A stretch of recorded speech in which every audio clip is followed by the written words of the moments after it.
Hola, me llamo Yuri. Y hola, soy Mercedes Alonso y somos de la Unidad de Compromiso de Padres.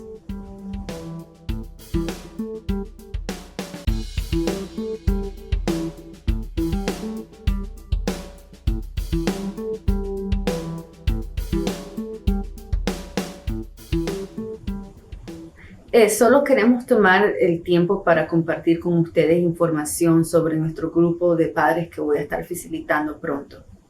Entonces, Mercedes, ¿por qué es importante el grupo de padres? Yuri, esa es una buena pregunta. El Departamento de Familia está comprometido para preservar la familia y vemos la paternidad como una parte vital en nuestros esfuerzos.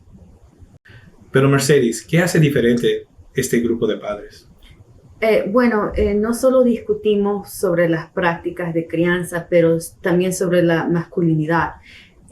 Nosotros hablamos no solo del desarrollo, pero hablamos del cuidado personal, la paternidad compartida, técnicas de disciplina, pero lo que hace este grupo diferente es que es basado en lo que es el rol del papá en la familia.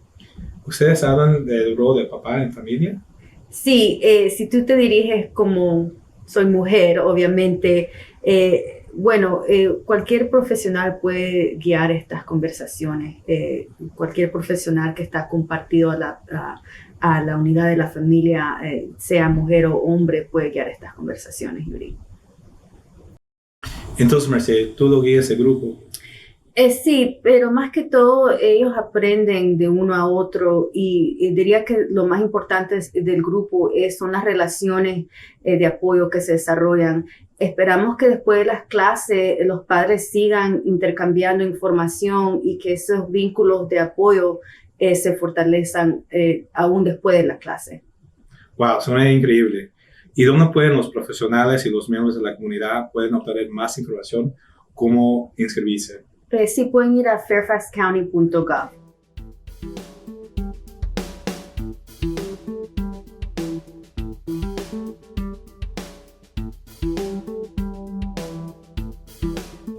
Para más información, visita la página de fairfaxcounty.gov y busca Father Engagement.